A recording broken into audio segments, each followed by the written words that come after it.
Hello everyone, my self के और आज का जो लेक्चर है उसके अंदर जो अपन पढ़ने वाले हैं वो सीमेंट पढ़ने वाले हैं बेसिकली। तो देखो सीमेंट क्या है, सीमेंट बेसिकली एक क्या है, एक बाइंडिंग मटेरियल है। ठीक, क्या है, एक बाइंडिंग मटेरियल है। तो बाइंडिंग मटेरियल का मतलब क्या हो गया, जो डिफरेंट यूनिट को ज्वाइंट करने के काम में आता है वो क्या होता है, सीमेंट होता है।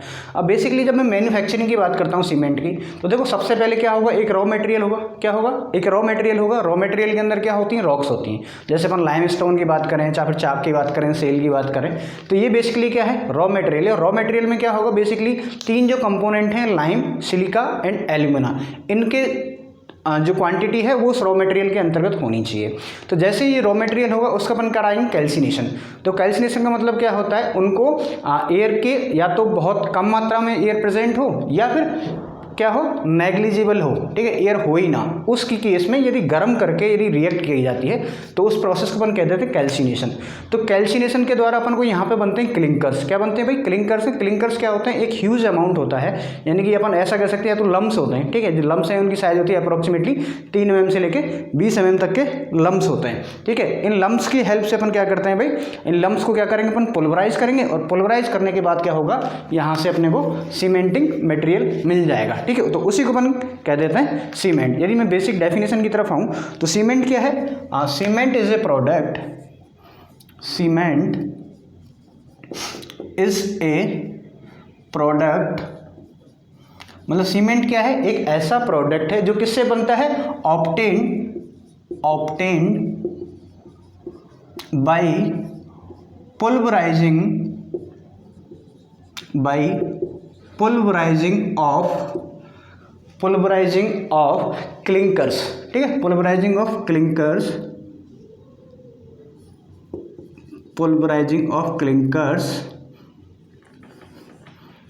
Forms by calcination of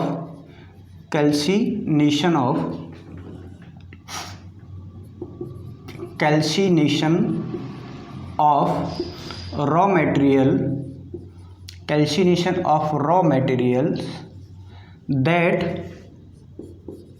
that contains lime का मतलब क्या होता है, calcium oxide, that contains calcium oxide, comma silica में क्या होगा, SiO2 एंड एल्यूमिना। यानी कि सीमेंट क्या है, एक प्रोडक्ट है जो कि किससे बनता है, पुल्वराइजिंग ऑफ क्लिंकर्स। ठीक है, क्लिंकर्स के पुल्वराइजन से बनता है। अब पुल्वराइज क्या होते हैं, जो बनते हैं कैल्सिनेशन ऑफ रॉ मटेरियल्स। तो रॉ मटेरियल के अंदर क्या होना चाहिए, that consist lime, silica and alumina. इसके साथ में आप चाहो तो लिख सकते हो एंड आयरन ऑक्साइड।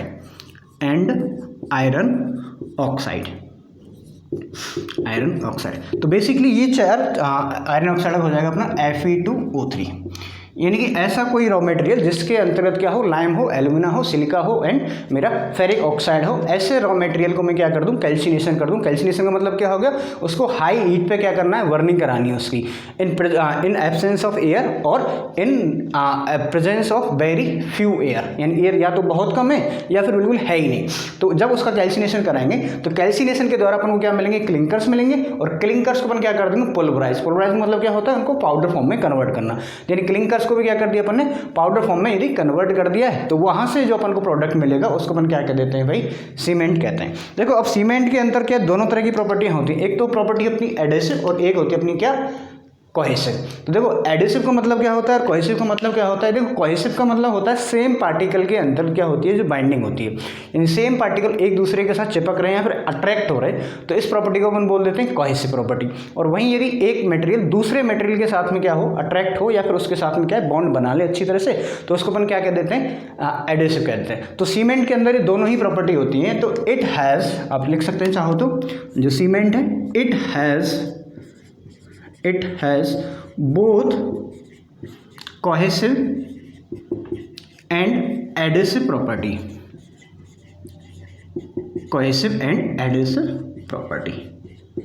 यानी कि इसके अंतर्गत दोनों ही प्रॉपर्टी होती हैं, एडेसिव की एंड प्रॉपर्टी। और ये कब होती है, इन प्रेजेंस ऑफ वाटर। यदि सीमेंट के साथ में अपन ने क्या किया, वाटर को मिक्स कर दिया तो क्या होगा, इसके अंतर्गत सीमेंट का हाइड्रेशन हो जाएगा और हाइड्रेशन होने के बाद में ये क्या करेगा, एक स्टिकी पेस्ट बनाएगा। क्या बनाएगा भाई, एक स्टिकी यानी कि चिपचिपा पेस्ट बनाएगा और वो पेस्ट के अंदर क्या होगी, अपनी बाइंडिंग प्रॉपर्टी होगी, वो क्या करेगा, एक दूसरे को बाइंड करने के लिए रखेगा। ठीक है, तो ये बेसिकली क्या होगी, सीमेंट की डेफिनेशन होगी।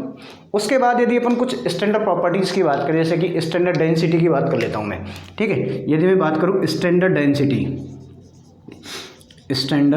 डेंसिटी ऑफ सीमेंट, तो बेसिकली देखो ये ऑब्जेक्टिव टाइप का क्वेश्चन है। कितनी होती है, ये होती है अपनी 1440। ठीक है, कितना होती है, 1440 kg पर मीटर क्यूब। क्या होती है भाई, 1440 kg पर मीटर क्यूब। ये तो क्या होगी, उसकी स्टैंडर्ड डेंसिटी की बात करी। वहीं अपन बात करें जो सीमेंट जो होता है अपन को क्या मिलता है, बैग्स के अंदर मिलता है। क्या होता है, सीमेंट के कट्टों के अंदर मिलता है, यानी बैग्स के अंदर मिलता है। और यदि मैं एक बैग की वेट की बात करूँ तो वेट ऑफ वन बैग क्या होता है भाई, वेट ऑफ वन बैग, तो वन बैग का जो वेट होता है वो होता है अपना 50 kg। कितना होता है भाई, 50 kg एक सीमेंट का बैग का वेट होता है।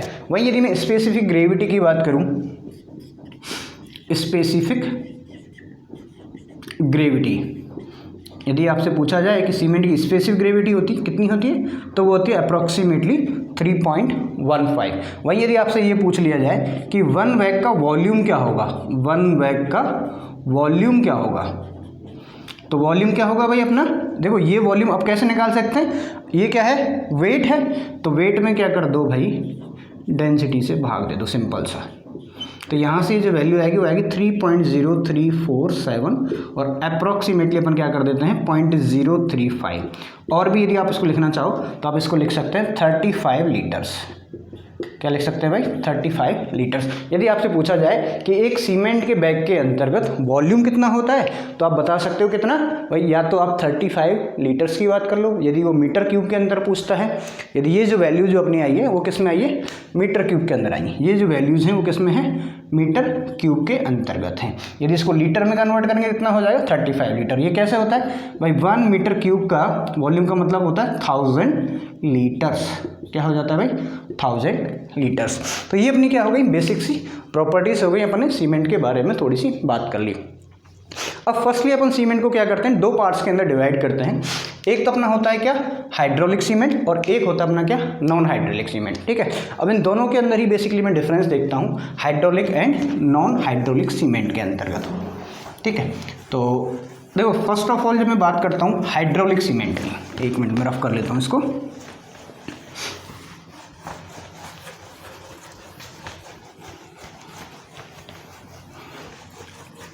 बेसिकली सीमेंट को क्या है, अपन दो पार्ट्स के अंदर डिवाइड कर सकते हैं। कितने पार्ट्स के अंदर डिवाइड कर सकते हैं भाई, दो पार्ट्स के अंतर्गत सीमेंट को अपन डिवाइड कर सकते हैं। सीमेंट इसको अपन ने दो पार्ट के अंदर डिवाइड कर दिया। एक तो अपना होता है हाइड्रोलिक सीमेंट। क्या होता है भाई, hydraulic cement, and second one is non hydraulic cement. क्या होता है भाई, नॉन हाइड्रोलिक सीमेंट। ठीक है, नॉन हाइड्रोलिक सीमेंट। अब इन दोनों के अंदर बेसिकली डिफरेंस क्या है उसके बारे में भी अपन यहाँ पे बात करेंगे। तो देखो जो हाइड्रोलिक सीमेंट होता है, यानी कि हाइड्रो का मतलब होता है वाटर। क्या मतलब होता है भाई, वाटर, यानी कि ऐसा जो सीमेंट जो वाटर की प्रेजेंस के अंतर्गत भी अपने काम आता है, उसको अपन सीधा सीधा कह सकते हैं हाइड्रोलिक। और जो वाटर की प्रेजेंस में काम नहीं आता है या फिर बाइंडिंग प्रॉपर्टी नहीं देता है, उसको अपन क्या कह देते हैं, non hydraulic cement, non hydraulic cement. अब वहीं यदि मैं डिफरेंस की बात करूँ, जैसे सबसे पहले मैन्युफैक्चरिंग की बात करूँ, ठीक है, यानी कि जो हाइड्रोलिक सीमेंट है वो किससे बनता है, तो basically it is made of,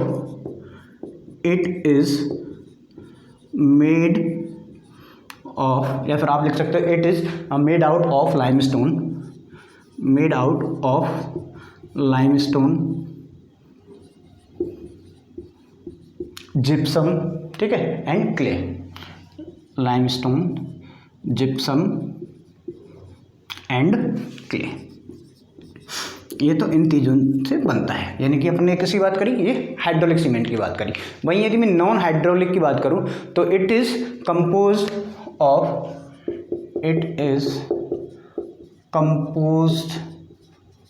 यानी कि ये किस किस से कंपोजिशन से बनता है, ठीक है। तो compose of non hydraulic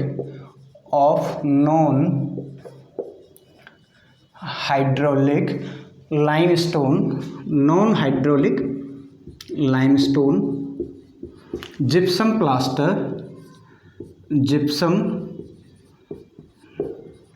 plaster, यानी क्या होता है, एक तो नॉन हाइड्रोलिक लाइमस्टोन होता है और जिप्सम प्लास्टर होता है, और क्या होता है, एंड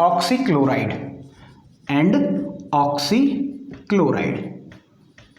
इनसे क्या बनता है, मेरा नॉन हाइड्रोलिक सीमेंट बनता है, ठीक है। अब वहीं यदि मैं सेटिंग की बात करूं, यानी कि जो हाइड्रोलिक सीमेंट है, तो बेसिकली देखो हाइड्रोलिक सीमेंट का मतलब होता है इसके अंदर क्या होगा, वाटर होगा, ठीक है। तो ये जब भी सेट होगा या फिर हार्ड होगा तो किसकी प्रेजेंस में होगा, वाटर की प्रेजेंस में ही होगा, ठीक है। और रिजल्ट में क्या मिलेगा, अपन को एक वाटर रेजिस्टेंट प्रोडक्ट मिल जाएगा। जब भी अपन वाटर के साथ ये जो नॉन मतलब हाइड्रोलिक सीमेंट है वो रिएक्ट करेगा तो सेट हो जाएगा एंड हार्ड हो जाएगा, ठीक है, इन प्रेजेंस ऑफ वाटर। और वाटर के साथ प्रेजेंस होकर उसका हाइड्रेशन हो जाएगा और वहाँ से अपन को क्या मिल जाएगा, एक वाटर रेजिस्टेंट क्या मिल जाएगा, अपने को प्रोडक्ट मिल जाएगा, ठीक है।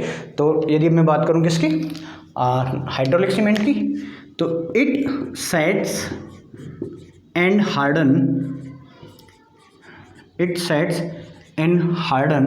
कब होगा, एक्सट्रीमली फास्ट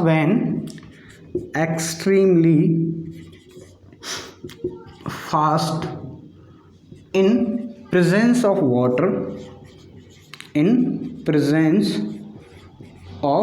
वाटर, यानी कि वाटर की प्रेजेंस में क्या होता है, बहुत जल्दी सेट हो जाता है और हार्ड हो जाता है। अब इसके अंदर जो केमिकल रिएक्शन जो इन्वॉल्व होती है वो क्या होती है, हाइड्रेशन होती है। क्या होती है भाई, हाइड्रेशन होती है, यानी कि जो भी सीमेंट के जो केमिकल्स हैं वो क्या करते हैं, वाटर के साथ रिएक्ट करते हैं और उसका क्या हो जाता है, हाइड्रेशन हो जाता है, ठीक है। Presence of water and product का अपन में आप क्या मिलेगा, and results A water resistant product. और इसके बाद में अपन को क्या मिलता है, एक वाटर रेजिस्टेंट प्रोडक्ट अपन को यहाँ से मिल जाता है, ठीक है। और वो भी कैसा होता है, which is in stable condition, product which is stable, और वो क्या है, स्टेबल होता है, विच इज़ स्टेबल, ठीक है। ये चीज़ क्लियर हो गई है भाई। जो हाइड्रोलिक सीमेंट है वो किसके साथ रिएक्ट करता है, जैसे ही वाटर होता है, वाटर की प्रेजेंस में क्या करता है, बहुत जल्दी एक्सट्रीमली सेट हो जाता है और हार्ड हो जाता है, ठीक है, इन प्रेजेंस ऑफ वाटर। और रिएक्ट कौन सी होती है, इसके अंदर हाइड्रेशन होता है। क्या होता है भाई, हाइड्रेशन होता है। जो केमिकल्स हैं वो केमिकल किसके साथ रिएक्ट करते हैं, वाटर के साथ रिएक्ट करते हैं और इस प्रोसेस को अपन हाइड्रेशन बोल देते हैं। क्लियर हो गई यहाँ तक। रिएक्ट करने के बाद में जो रिजल्ट मिलेगा वो अपन को क्या मिलेगा, वाटर रेजिस्टेंट मिलेगा। वही यदि मैं बात करूं किसकी, नॉन हाइड्रोलिक की, तो बेसिकली जो नॉन हाइड्रोलिक है वो किसके साथ रिएक्ट करता है, वो बेसिकली जो नेचर के अंतर्गत जो CO2 होती है, क्या होती है भाई, कार्बन डाइऑक्साइड होती है, उसके साथ में रिएक्ट करेगा और वहाँ से उसका क्या होगा, कार्बोनेशन होगा। क्या होगा भाई, कार्बोनेशन होता है, ठीक है। और कार्बोनेशन किससे होता है, जो सीमेंट के जो केमिकल्स हैं वो कार्बन डाइऑक्साइड के साथ में रिएक्ट करेंगे और वहाँ से क्या होगा, एक अपने को एक प्रोडक्ट बनेगा। तो वो क्या अपना क्या होता है भाई, नॉन हाइड्रोलिक सीमेंट का ही होता है। तो आप लिख सकते हैं इट हार्ड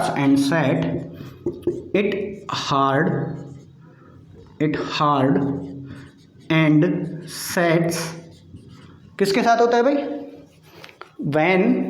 व्हेन किसके साथ, जब एयर होगी, ठीक है, when there is a reaction due to the carbonation, ठीक है। It sets in hard and sets when it react with CO2 which is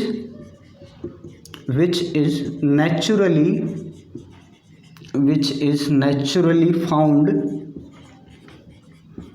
in air, ठीक है। यानी ये क्या करता है, कार्बन डाइऑक्साइड के साथ में रिएक्ट करता है जो कि नेचुरली प्रेजेंट होती है एयर के अंतर्गत, ठीक है। तो आप लिख सकते हैं, शॉर्ट में लिख सकते हैं, रिएक्शन ड्यू टू कार्बोनेशन। इसके अंदर कौन सी रिएक्शन इन्वॉल्व होती है भाई, कार्बोनेशन की, और इसके अंदर जो रिएक्शन इन्वॉल्व होती है वो होती है हाइड्रेशन की, ठीक है, हाइड्रेशन, इसके अंदर होगा हाइड्रेशन और उसके अंदर होगा क्या, कार्बोनेशन। ठीक है, अब वहीं यदि मैं बात करूं इसके हार्ड होने के बाद में, ठीक है, तो हार्ड होने के बाद में जो भी अपना सीमेंट बनेगा, ठीक है, तो जो भी मटेरियल है जिसके ऊपर अपने सीमेंट को क्या कर दिया है, पेस्ट कर दिया है और सीमेंट को स्टेबल कर दिया है, तो जो मटेरियल को किससे बचाएगा, एक केमिकल अटैक से क्या करता है, सेव करता है। ठीक है, तो it allows harden material resist from chemical attack. ठीक है, it allow harden material to, it allows the hardened material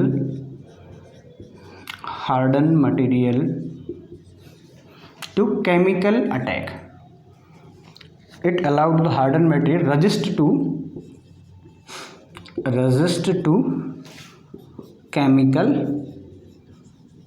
attack, यानी जो भी मटेरियल है उसको क्या करता है, केमिकल अटैक से क्या करता है, बचाए रखता है। ठीक है, वहीं यदि मैं इसकी बात करूं, यदि इसको नॉन हाइड्रोलिक है, इसको यदि आपको स्ट्रेंथ गेन करवानी है तो ये कब होगा, ड्राई कंडीशन के अंतर्गत होगा। ठीक है, ये वेट कंडीशन के अंतर्गत क्या होगा, सेट नहीं होगा। तो इट शुड बी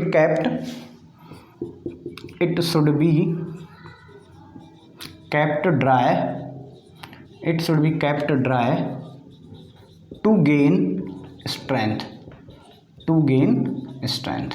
यदि इसको स्ट्रेंथ गेन करवानी है अपन को नॉन हाइड्रोलिक सीमेंट को, तो इसको क्या करना पड़ेगा, ड्राई कंडीशन के अंतर्गत रखना पड़ेगा। यदि ये क्या है, वेट कंडीशन में है या फिर अंडर वाटर कंडीशन के अंतर्गत है तो ये सेट नहीं होगा। ठीक है, तो it can not be set in wet और अंडर वाटर कंडीशंस,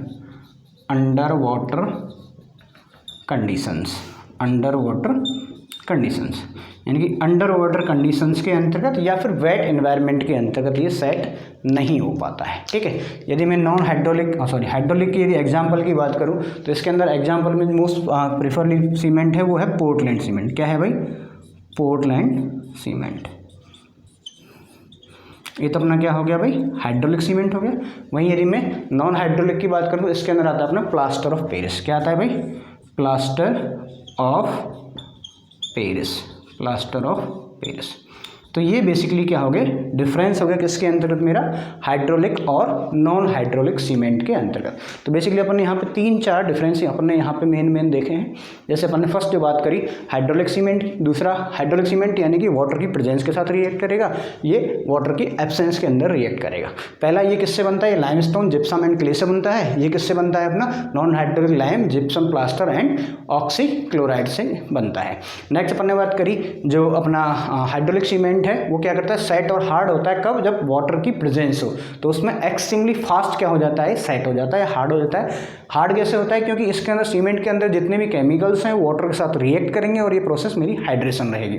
हाइड्रेशन के बाद में अपन को एक ऐसा प्रोडक्ट मिलेगा जो कि अपना स्टेबल रहेगा और वाटर रेजिस्टेंट रहेगा। वहीं मैं बात करूँ नॉन हाइड्रोलिक की, तो ये कब सेट होता है, जब इसके एयर के अंदर जो प्रेजेंस होता है अपना CO2 का, यानी कार्बन डाइऑक्साइड जो एयर के अंदर प्रेजेंट है। ठीक है, तो वो क्या करती है, केमिकल के साथ रिएक्ट करती है, तो इस प्रोसेस को अपन कार्बोनेशन कहते हैं। इस तरह से अपना स्ट्रेंथ गेन करता है। यदि नॉन हाइड्रोलिक को यदि अपन को स्ट्रेंथ गेन करवानी तो इसको हमेशा ड्राई कंडीशन के अंतर्गत रखना पड़ेगा। वेट कंडीशन और अंडर वाटर कंडीशन के अंतर्गत ये सेट नहीं हो पाता है। एग्जाम्पल की बात करें तो प्लास्टर ऑफ पेरिस हो गया। वहीं यदि मैं इसकी बात करूँ तो ये हमेशा अलाउ करता है एक हार्ड मटेरियल को रेजिस्ट टू केमिकल अटैक। ठीक है, एग्जाम्पल की बात करिए अपने पोर्टलैंड सीमेंट। ठीक है, तो ये तो बेसिकली क्या हो गया, सीमेंट नॉन हाइड्रोलिक के अंतर्गत डिफरेंस हो गया। अब मैं बात करता हूँ केमिकल जो सीमेंट जो मिलता है वो कैसे मिलता है। ठीक है, तो देखो सीमेंट की जो मैन्युफैक्चरिंग है, ठीक है, सीमेंट की जो मैन्युफैक्चरिंग है वो बेसिकली 2 तरह से की जाती है। एक तो अपना होता है नेचुरल सीमेंट, एक अपना क्या होता है, नेचुरल सीमेंट होता है, और एक अपना होता है आर्टिफिशियल सीमेंट। ठीक है, क्या होता है भाई, आर्टिफिशियल सीमेंट। यदि मैं बात करूं नेचुरल सीमेंट की, यदि मैं किसकी बात करूं भाई, नेचुरल सीमेंट की बात करूं तो नेचुरल सीमेंट किससे बनेगा, नेचुरल रॉक से बनेगा। किससे बनेगा भाई, नेचुरल रॉक से बनेगा। जो नेचुरल सीमेंट है वो किससे बनेगा, नेचुरल रॉक से बनेगा। नेचुरल रॉक्स के अंदर देखो बेसिकली 2 तरह की रॉक्स होती हैं। ठीक है, एक तो अपनी क्या होती है, लाइमस्टोन होती है। लाइमस्टोन यानी कि जिसके अंतर्गत क्या होता है, लाइम की कंटेंट होती है, यानी कि कैल्कुलस रॉक होगी। क्या होगी अपनी, कैल्कुलस रॉक होगी जिसके अंदर लाइमस्टोन रहेगा। एक अपनी होती है आर्जिलियस रॉक जिसके अंतर्गत एल्यूमिना की कंटेंट होती है। ठीक है, इन दोनों से मिक्स करके जो बनाया जाता है वो नेचुरल सीमेंट हो जाएगा। नेचुरल सीमेंट के अंदर रोमन सीमेंट हो गया अपना। ठीक है, पोज़ोलान सीमेंट हो गया। वहीं आर्टिफिशियल की बात करें, आर्टिफिशियल के अंदर जो एग्जांपल की बात करूं तो बेसिकली पोर्टलैंड सीमेंट क्या है, एक आर्टिफिशियल सीमेंट है। तो ये हो गया इनकी मैन्युफैक्चरिंग की बात करते हैं। अब नेक्स्ट जो अपना इंपॉर्टेंट पॉइंट आता है वो आता है केमिकल कंपोजिशन ऑफ सीमेंट। ठीक है, क्या आता है भाई, chemical composition, chemical composition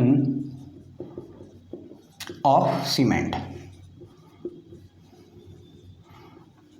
chemical composition of cement. तो बेसिकली केमिकल कंपोजिशन की जब मैं बात करता हूँ तो 2-3 जो मिनरल्स हैं बेसिकली वो इनके अंतर्गत पाए जाने चाहिए। तो chemical composition of raw material की यदि मैं बात कर रहा हूँ तो बेसिकली देखो 3 इंग्रेडिएंट्स हैं। ठीक है, chemical composition of raw material कर लो, यानी कि रॉ मटेरियल यानी कि जिससे कि सीमेंट अपना बनेगा, रॉ मटेरियल्स। ठीक है, तो उसके अंदर कौन कौन से इंग्रेडिएंट हैं उनके बारे में अपन पढ़ेंगे। तो बेसिकली देखो इसके अंतर्गत 6-7 इंग्रेडिएंट है मेन। ठीक है, जैसे कि लाइम हो गया, सिलिका हो गया, एल्यूमिना हो गया, कैल्शियम सल्फेट हो गया, आयरन ऑक्साइड हो गया, मैग्नीशिया हो गया। ठीक है, सल्फर SO3 हो गया। ठीक है, ये 3-4 मेन कंपोनेंट है। यदि इनमें भी यदि कंफर्म करके अपन देखा जाए तो बेसिकली 3 ही इंग्रेडिएंट है जिनकी कंटेंट ज़्यादा होती है, यानी परसेंटेज ज़्यादा होता है रॉ मटेरियल के अंदर, लाइम, सिलिका एंड एल्यूमिना। ठीक है, तो बेसिकली जो 3 इंपॉर्टेंट इंग्रेडिएंट हैं वो कौन से, लाइम, सिलिका एंड एल्यूमिना है। इसके अलावा आयरन ऑक्साइड, मैग्नीशियम ऑक्साइड और कैल्शियम सल्फेट भी इसके अंतर्गत पाया जाता है। तो ये जो रॉ मटेरियल है, इस मटेरियल के अंतर्गत जो इंग्रेडिएंट्स हैं, ठीक है, उनके क्या क्या फंक्शंस हैं उसके बारे में अपन बात कर लेते हैं। जैसे मैं पर्टिकुलरली लाइम की बात करूँ तो लाइम का कितना प्रतिशत उसके अंदर होना चाहिए, एवरेज कितना होना चाहिए, उसके फायदे क्या होंगे। ठीक है, यानी उसका फंक्शन क्या होगा अल्टीमेटली कि लाइम है वो क्या करता है। यदि अब फिर बात करेंगे अपन कि लाइम का मेरी क्या है, डिफिशियंसी है। डिफिशियंसी मतलब कमी है, जितने परसेंट मेरे को होना चाहिए वो नहीं है, डिफिशियंसी की वजह से उसके ऊपर क्या इंपैक्ट पड़ेंगे। और यदि वहीं जो लाइम है वो क्या है मेरा एक्सेस के अंतर्गत है तो उसका क्या उसके ऊपर फर्क पड़ेगा। ये सारी चीज़ें अपन यहाँ पे देखने वाले हैं। ठीक है, तो 1 बाय 1 इसके जो इंग्रेडिएंट्स हैं उनकी मैं बात करता हूँ। फर्स्ट इंग्रेडिएंट की बात करता हूँ लाइम। ठीक है, पहला जो इंग्रेडिएंट है वो क्या है, लाइम है, जो कि सबसे ज़्यादा मात्रा के अंतर्गत पाया जाता है, CaO। ठीक है, यदि मैं इसकी परसेंटेज की बात करूँ, इसका जो कंपोजिशन है तो कंपोजिशन होता है इसका 60 to लेके 65% तक रॉ मटेरियल के अंदर क्या होना चाहिए भाई, लाइम होना चाहिए। वही यदि आपसे कई बार एवरेज पूछ लेता है सिंगल डिजिट के अंतर्गत तो एवरेज आप बताओगे कितना, 62% लाइम किसी भी सीमेंट के रॉ मटेरियल के अंतर्गत होना चाहिए। क्लियर कहानी हो गई। अब इसका फंक्शन क्या है, तो बेसिकली जो लाइम है वो क्या करता है, इसकी स्ट्रेंथ को कंट्रोल करता है और साउंडनेस को कंट्रोल करता है। तो इट कंट्रोल्स, लाइम ये अपना मेन हेडिंग हो गया, it controls strength, it controls strength and soundness, strength and soundness. तो बेसिकली देखो एक तो लाइम क्या मेरा स्ट्रेंथ दे रहा है और दूसरा क्या है साउंडनेस। अब साउंडनेस का बेसिकली मतलब क्या होता है कि यदि सीमेंट के अंदर अपने वाटर को ऐड किया और यदि इसके टेम्परेचर के अंदर कुछ चेंजेस होते हैं या फिर सीमेंट जो सेट होता है तो सेट होने के बाद में उसके क्या वॉल्यूम चेंज होने की जो प्रोसेस है उसको अपन क्या कह देते हैं, साउंडनेस बोल देते हैं। यदि वॉल्यूम चेंज बहुत ज़्यादा हो रहा है तो वो सीमेंट मेरा क्या है, अनसाउंडनेस है। और यदि नहीं हो रहा है यानी वॉल्यूम को बनाए रखे, फिक्स वॉल्यूम को बनाए रखे तो मेरा क्या होता है, साउंड होता है। तो बेसिकली अपनी नीड होती है कि सीमेंट क्या हो, मेरा साउंड हो। ठीक है, तो साउंड को ये बनाए रखता है। ठीक है, तो ये साउंडनेस को बनाए रखता है। ठीक है, अब वहीं यदि इसकी डिफिशियंसी आ जाए, बट यदि लाइम की जो कंटेंट है उससे कम है यानी डिफिशियंसी आ जाए तो उससे क्या होगा, स्ट्रेंथ है वो रिड्यूस हो जाएगी और सेटिंग एक्शन भी क्या हो जाएगा, चेंज हो जाएगा। ठीक है, क्या हो जाएगा, सेटिंग एक्शन चेंज हो जाएगा। तो इट्स डिफिशियंसी, आप आगे लिख सकते हो, इट्स डिफिशियंसी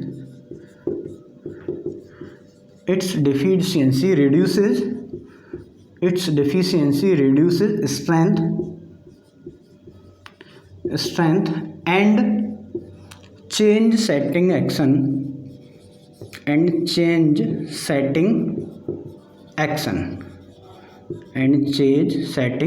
अब सेटिंग एक्शन का मतलब क्या होता है, कोई भी मटेरियल है या जो पेस्ट है, ठीक है, वो फर्स्ट में क्या है, प्लास्टिक कंडीशन के अंदर, कैसी है, प्लास्टिक कंडीशन के अंतर्गत है। तो प्लास्टिक कंडीशन से स्टेबल कंडीशन के बीच का जो प्रोसेस होता है उसको अपन सेटिंग कह देते हैं। यदि मेरा मटेरियल है प्लास्टिक से स्टेबल कंडीशन के अंदर चला गया तो वो क्या हो गया, सेटिंग उसकी हो गई। ठीक है, तो ये इसकी क्या हो जाएगी, डिफिशियंसी हो जाएगी। और एंड इफ इन एक्सेस, और यदि वहीं मैं बात करूं कि लाइम क्या है मेरा एक्सेस के अंतर्गत है तो सीमेंट मेरा क्या हो जाता है, अनसाउंडनेस। तो if in excess it causes unsoundness, unsound लिख सकते हो डायरेक्टली, ये क्या कर देता है अभी इसको अनसाउंड कर देता है। क्लियर हो गया, ठीक है। अनसाउंडनेस, अब अनसाउंडनेस का मतलब क्या होता है कि जैसे वॉल्यूम एक्सपेंड होगा तो क्या होगा, cement expand and disintegrate, cement expand and disintegrate यानी कि टूट जाएगा, वॉल्यूम बढ़ जाएगा, उसके बाद में क्या हो जाएगा, टूट जाएगा। तो ये बेसिकली क्या हो गया, लाइम हो गया first ingredient.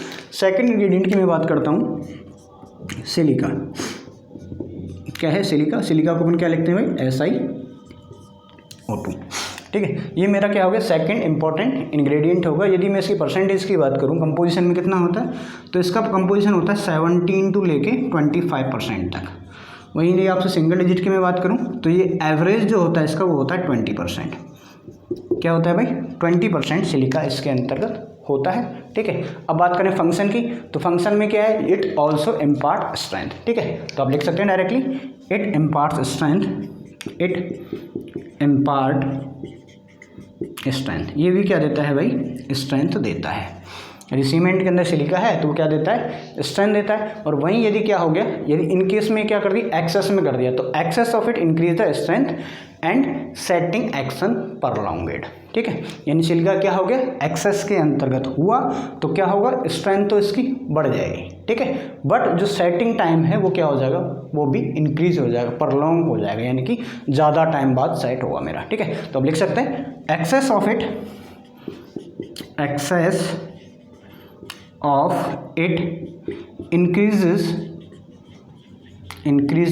the strength and setting time is prolonged, यानी सेटिंग टाइम भी क्या हो जाता है, इसका इंक्रीज हो जाता है। तो ये दोनों चीज़ आप याद रहेंगे भाई। एक तो स्ट्रेंथ देता है, जितनी मात्रा में भी आप लाइम सिलिका को इंक्रीज करोगे तो स्ट्रेंथ दे देगा, बट सेटिंग एक्शन को भी क्या कर देगा, मेरा प्रलॉन्ग कर देगा, ठीक है। तो ये तो मेरा क्या हो गया, सिलिका हो गया। नेक्स्ट यदि मैं बात करूँ थर्ड अब मैं ले लेता हूँ यहाँ पे एल्यूमिना। क्या ले लेते हैं भाई, एल्यूमिना, Al2O3, इसको अपन क्या कर देते हैं भाई, एल्यूमिना। वहीं यदि मैं कंपोजिशन की बात करता हूं तो कंपोजिशन कितना होता है एल्यूमिना का, 3 to 8%, 3 to 8% पाया जाता है। सिंगल डिजिट की अपन बात करेंगे तो एवरेज ले लेंगे इसका 5%। तो ये मेरा क्या हो गया, एल्यूमिना हो गया। तो बेसिकली एल्यूमिना क्या काम करता है भाई, एल्यूमिना होता है रेस्पॉन्सिबल फॉर क्विक सेटिंग, यानी ये क्या करता है, सीमेंट को जल्दी से सेट करता है, ठीक है। तो काम तो क्या हो गया इसका, रेस्पॉन्सिबल फॉर क्विक सेटिंग। और जैसे जैसे आप इसकी कंटेंट को बढ़ाओगे, ठीक है, एल्यूमिना की यदि आप कंटेंट को बढ़ाओगे तो इसकी स्ट्रेंथ क्या हो जाएगी, अपनी डिक्रीजेज हो जाएगी, ठीक है। क्या हो जाएगी, डिक्रीज हो जाएगी if alumina in excess amount, ठीक है। तो आप लिख सकते हैं पहला तो क्या काम क्या है भाई, पहला काम तो क्या है, ये क्या करता है, अपनी सेटिंग को क्या करता है, क्विक करता है, ठीक है। तो responsible for quick setting, responsible for quick setting, responsible for quick setting. Second, if इसको क्या करेंगे, मात्रा में बढ़ाएंगे, ठीक है। एक्सेस ऑफ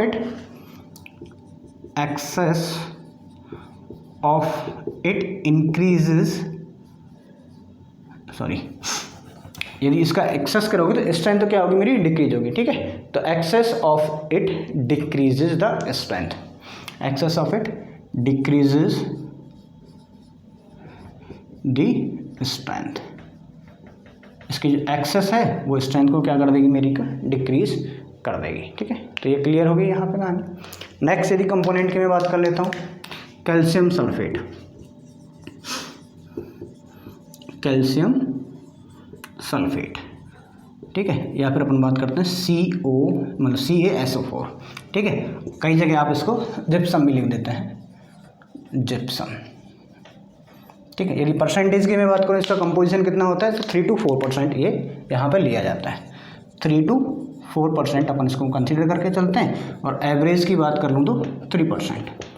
देखो बेसिकली जो ये कैल्शियम सल्फेट है, कैल्शियम सल्फेट को जब सीमेंट की अपन मैन्युफैक्चरिंग करते हैं, क्या करते हैं भाई, मैन्युफैक्चरिंग प्रोसेस करते हैं, यानी कि रोटरी क्लीन के अंदर जब अपन डालते हैं इसको और कैल्सिनेशन करते हैं, यानी हाई हीट के ऊपर इसको क्या करते हैं अपन बर्निंग करते हैं, तो वहाँ से अपन को क्या होता है, क्लिंकर्स का फॉर्मेशन हो जाता है, और क्लिंकर का जब फॉर्मेशन होता है तो उसके अंदर अपन क्या करते हैं, जिप्सम को डालते हैं।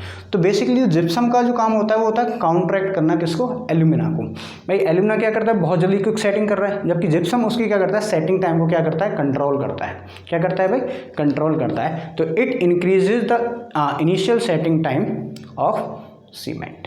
क्लियर है यहाँ तक कहानी, ठीक है। तो इट इंक्रीजेज, कैल्शियम सल्फेट के अंदर लिख रहे हैं, it increases the initial setting time of cement. Initial setting time of cement, ये सीमेंट की जो इनिशियल सेटिंग टाइम है उसको क्या करता है, ये इंक्रीज करता है। आप इसको ऐसा भी लिख सकते हो, it also counter act the alumina. ठीक है, ये क्या करता है, एल्यूमिना को काउंटर एक्ट करता है। ठीक है, ये हो गया। उसके बाद अपन बात करते हैं नेक्स्ट, आयरन ऑक्साइड। किसकी बात करते हैं भाई, आयरन ऑक्साइड। ठीक है, आप इसको लिख सकते हैं Fe2O3। क्या हो गया भाई, Fe2O3। इसको अपन क्या कह देते हैं, आयरन ऑक्साइड। यदि इसकी परसेंटेज की या कंपोजिशन की मैं बात करूँ तो ये होता है अपना 0.5 से लेकर 6% तक। कितना होता है भाई, 0.5 to 6%। वहीं यदि एवरेज की बात कर लोगे तो एवरेज अपन ले लेते हैं इसका 3%। ठीक है, 3% के समथिंग क्या होता है, आयरन ऑक्साइड होता है। तो बेसिकली जो आयरन ऑक्साइड होता है वो क्या देता है, एक तो कलर देता है और दूसरा क्या करता है, फ्यूजन होता है different ingredient, fusion of different ingredient. तो give colour and helps in fusion of different ingredients. ठीक है, इसको समझते हैं अपन पहले। It gives colour and helps in fusion of different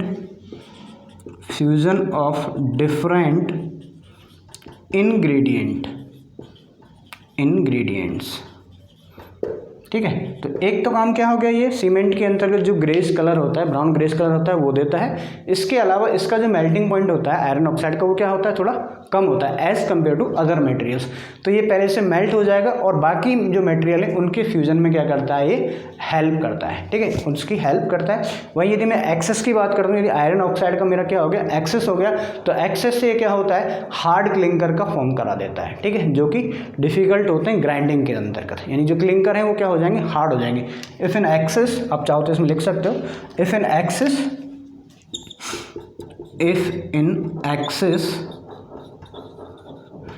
it hards the clinkers।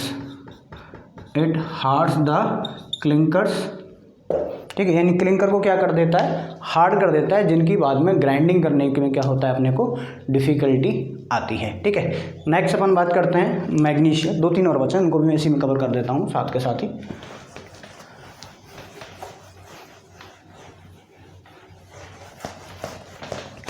ठीक है, नेक्स्ट जो इंग्रेडिएंट है वो मेरा है क्या, मैग्नीशियम, MgO। कौन सा है भाई मेरा, MgO। उसको अपन क्या कह देते हैं भाई, मैग्नीशिया। नेक्स्ट अपन बात कर लेते हैं मैग्नीशिया। ठीक है, इसको बोल दिया क्या, MgO। क्या हो गया मेरा, मैग्नीशिया। मैग्नीशिया को क्या अपन बोल देते हैं, MgO। बेसिकली ये भी क्या होता है, एक कलर देता है और क्या देता है, हार्डनेस देता है। ठीक है, यदि कंपोजिशन की मैं बात कर लेता हूँ पहले तो कंपोजिशन तो हो गया इसका 0.5 से लेके 4%, और यदि वहीं एवरेज की बात कर लेते हैं तो एवरेज हो गया अपना 2%। तो it imparts colour and hardness. तो इसकी वजह से सीमेंट के अंदर क्या आएगा, एक तो कलर आएगा, और कलर इसकी वजह से क्या होता है अपना, ब्लैक। ठीक है, तो it imparts colour and hardness for the cement. और वहीं यदि अपन एक्सेस की बात करें तो excess makes the cement unsound. इसकी वजह से भी क्या हो जाता है भाई, अनसाउंड हो जाता है। अनसाउंड की वजह से क्या होगा, अनसाउंड का मतलब क्या है, वाटर के साथ रिएक्ट करेगा, वॉल्यूम उसका इंक्रीज हो जाएगा, एक्सपेंड हो जाएगा और क्या हो जाएगा, डिसइंटीग्रेट हो जाएगा। ठीक है, नेक्स्ट अपन बात करते हैं सल्फर ऑक्साइड की। सल्फर ऑक्साइड, ठीक है, SO3। यदि मैं परसेंटेज की बात करूं या फिर कंपोजिशन कितना परसेंट होता है तो 1 to 3% के समथिंग ये होता है, 1 to 3%। यदि एवरेज की बात करें तो एवरेज हो गया इसका 1%, इससे ज़्यादा नहीं होना चाहिए। ठीक है, तो बेसिकली ये भी क्या करता है, एक्सेस में है तो ये क्या करता है, सीमेंट को अनसाउंड कर देता है। इफ़ इन एक्सेस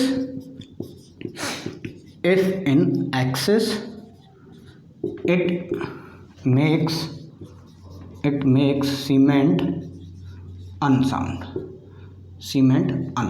सीमेंट वो क्या कर देता है, ये भी अनसाउंड कर देता है। तो बेसिकली देखो अपन ने यहाँ पे 3 चीज़ देखी है कि लाइम की एक्सेस है तो अनसाउंडनेस हो जाएगा, मैग्नीशिया की एक्सेस है तो भी अनसाउंडनेस हो जाएगा, और यदि सल्फर ऑक्साइड की एब्सेंस है तो वो भी क्या कर देता है, इसको अनसाउंड कर देता है। ठीक है, वहीं एक और है जो अपन चाहो तो लिख सकते हैं, एल्कलीज। ठीक है, या फिर अपन इसको कह सकते हैं सोडा एंड पोटास। ठीक है, एल्कलीज के अंदर क्या आते हैं, सोडा एंड पोटास। तो बेसिकली देखो ये यदि प्रेजेंट होते हैं तो ये क्या करते हैं, सीमेंट के अंदर बचे रह जाते हैं, इनकी प्रॉपर बर्निंग ही नहीं होती है, यानी ये क्या कर देते हैं, रेजिड्यू रह जाते हैं। ठीक है, तो दीज आर रेजिड्यू,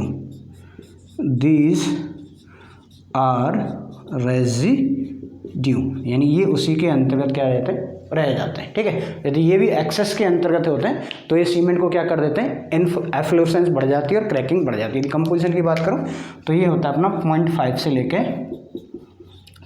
कितना परसेंट तक होता है, 1.3% तक। यदि एवरेज की बात करूँ तो 1% ही कर देंगे। ठीक है, 1%। If in access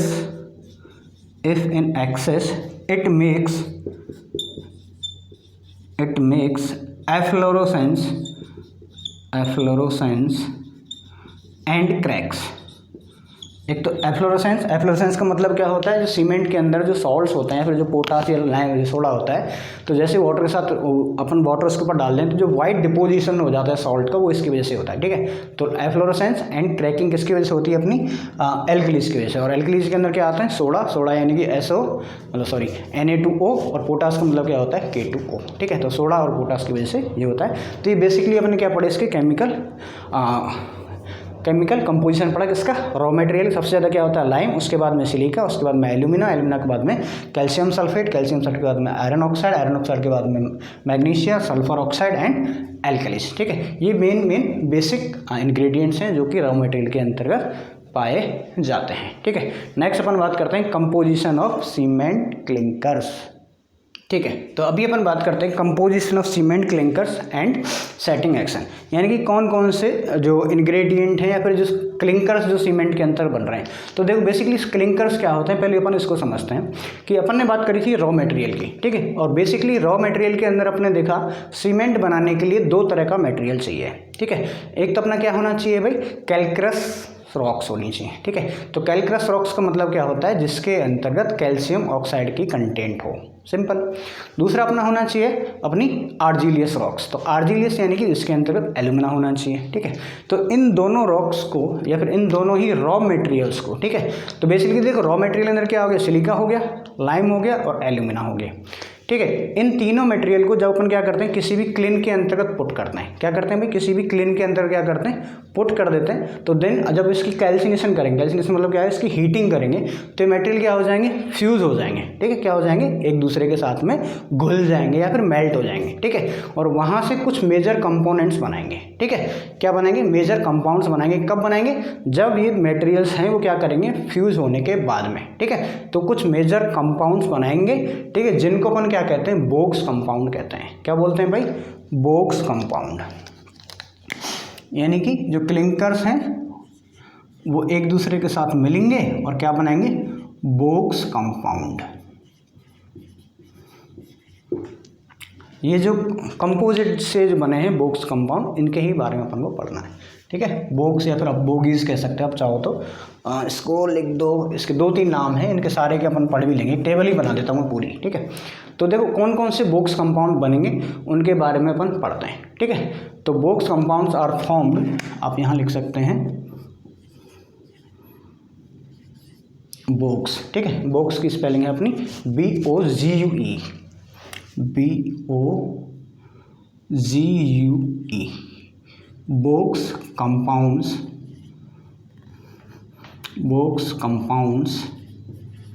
formed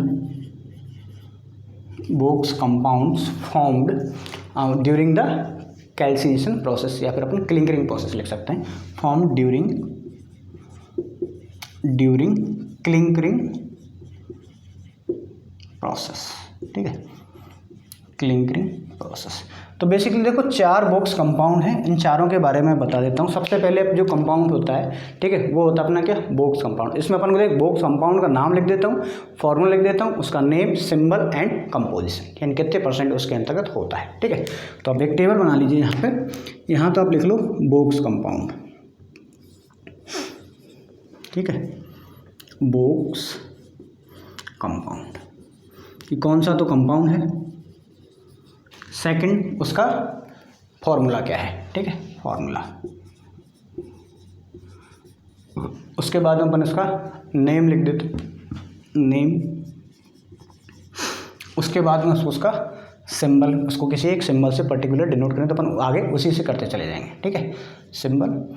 next अपन बात करते हैं कितने % होता है, कंपोजिशन इन परसेंटेज, कंपोजिशन, ठीक है, कितनी मात्रा के अंतर्गत उसके होता है, ठीक है। तो फर्स्ट मैं बात करता हूँ ट्राई कैल्शियम सिलिकेट। पहला जो बोक्स कंपाउंड है वो है अपना क्या, ट्राई कैल्शियम सिलिकेट। क्या है भाई, ट्राई कैल्शियम सिलिकेट, ठीक है। यदि इसकी फॉर्मूला की बात करूँ तो ट्राई कैल्शियम यानी कि 3CaO, ठीक है, और सिलिकेट 3CaOSiO2। तो ये क्या हो गया, इसका फॉर्मूला हो गया, ठीक है। इसको अपन नेम एलाइट नाम से जानते हैं, ठीक है, किस नाम से, एलाइट, ALIT, एलाइट नाम से जानते हैं। सिंबल की बात करें तो देखो CaO है, उसको मैं C से डिनोट कर देता हूँ, तो ये तो क्या हो गया, C3S, यानी 3 कैल्शियम कंपोनेंट है और 1 सिलिकेट कंपोनेंट है, तो मैंने क्या लिख दिया, C3S, ठीक है। वही कंपोजिशन की बात करता हूँ तो कंपोजिशन होता है इसका 25 to लेके 50% के बीच में, ठीक है। ये अपना क्या होगा, सबसे मेन इंपॉर्टेंट बोक्स कंपाउंड है जो कि अपनी क्लिंकरिंग की प्रोसेस के अंतर्गत फॉर्म होता है, ठीक है। नेक्स्ट अपन बात करते हैं die calcium silicate, die calcium silicate, ठीक है। इस सिंबल की बात करूँ, डाई की जगह क्या कर देंगे, तो 2CaO.SiO2, डाई हो गया, ठीक है। इसके नेम की बात करें, इसका नाम होता है बेलाइट। क्या होता है भाई, BELIT, बेलाइट हो गया। सिंबल की बात करें तो देखो यहाँ पे अपने 3 थे तो C3 लिख दिया, तो यहाँ कर देंगे अपन C2, ठीक है। तो ये हो गया आगे C2S।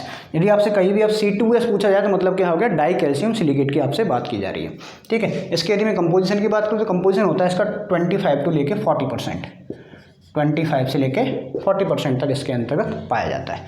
थर्ड अपन बात करते हैं ट्राई कैल्शियम एल्यूमिनेट,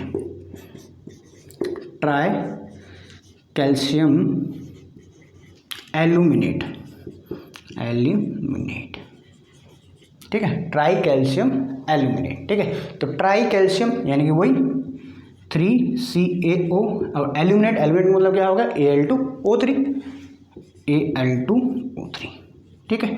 तो इसका नाम होता है सेलाइट। क्या होता है भाई, सेलाइट, तो CELITE, एलाइट, बेलाइट, सेलाइट। अब ट्राई कैल्शियम है तो यानी कि C3 और एल्यूमिना पे ले लिया अपन ने A, तो क्या कर दिया अपन ने C3A। कंपोजिशन की बात करें तो ये कंपोजिशन इसका होता है 6 to 12%। क्या होता है भाई, 6 से लेके 12% के बीच में इसका क्या होता है, ये होता है, ठीक है। नेक्स्ट और जो लास्ट अपना आता है वो आता है टेट्रा कैल्शियम एल्यूमिनोफेराइड, ठीक है, टेट्रा कैल्शियम एल्यूमिनोफेराइड, ठीक है। तो टेट्रा, टेट्रा का मतलब क्या होता है, 4, ठीक है, टेट्रा का मतलब क्या होता है, 4, टेट्रा कैल्शियम एल्यूमिनोफेराइड,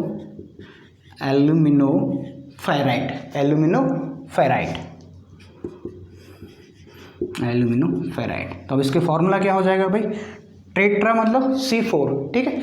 तो 4 नीचे लिख देता हूँ थोड़ा, CaO, ये तो टेट्रा कैल्शियम हो गया। एक एल्यूमिनो, तो एक एल्यूमिनो मतलब क्या हो गया, Al2Fe2O3, ठीक है। तो ये क्या हो गया, टेट्रा कैल्शियम एल्यूमिनो फेराइड, ठीक है। क्या हो गया, try calcium alumino ferrite. Clear है यहाँ तक, ठीक है। इसका नाम होता है फेलाइट, ठीक है, FeLiT। वही यदि फॉर्मूले की बात करूँ तो C कितने हैं, 4, तो C4, एक कितना है एल्यूमिना, एंड F C4AF, और इसकी कंटेंट कितनी होती है, कंपोजिशन होता है इसका 6 to लेके 10%। तो बेसिकली ये 4 बोक्स कंपाउंड हैं जो कि अपनी क्लिंकरिंग की प्रोसेस के अंतर्गत बनते हैं, ठीक है। तो ये क्लियर हो गया अपने चारों। अब नेक्स्ट क्लास के अंदर अपन पढ़ेंगे इन चारों के क्या क्या प्रॉपर्टीज हैं। यदि एक की कंटेंट ये रहेगी तो इसका इम्पैक्ट क्या होगा सीमेंट के अंदर, किसी कंपोनेंट की परसेंटेज यदि कंपाउंड की बढ़ा दी जाए या फिर कम कर दी जाए, तो उस तरह से अपन सीमेंट को ऑल्टर करके टाइप्स ऑफ सीमेंट की बात करते हैं, ठीक है। तो आज की क्लास में अपन ने क्या पढ़ा, बेसिकली सीमेंट क्या होता है, उसकी बेसिक प्रॉपर्टीज, भाई स्टैंडर्ड डेंसिटी क्या होती है, उसका वेट कितना होता है, वन सीमेंट वॉल्यूम का वॉल्यूम कितना होता है, बैग का वेट कितना होता है। उसके बाद में अपन ने पढ़ा सीमेंट के टाइप, हाइड्रोलिक सीमेंट क्या होता है और नॉन हाइड्रोलिक सीमेंट क्या होता है, उनके बीच में डिफरेंस पढ़ा। उसके बाद में अपन ने पढ़ा chemical composition of raw materials, ठीक है, यानी कि लाइम का क्या काम है, सिलिका का क्या काम है, alumina, ferrite, calcium sulphate, magnesium, ठीक है, सल्फर ऑक्साइड एंड एल्कलीज। उसके बाद में अपन ने पढ़ा कि जब क्लिंकरिंग प्रोसेस होती है तो उसके अंतर्गत 4 बोक्स कंपाउंड बनते हैं। कंपाउंड का नेम क्या है, उसके फॉर्मूले क्या है, उसका सिंबल क्या है और कितना कितना उसके अंतर्गत कंपोजिशन होता है, ठीक है। तो आज की क्लास में सिर्फ इतना ही, बाकी मिलते हैं अपन नेक्स्ट क्लास के अंतर्गत। Thank you very much.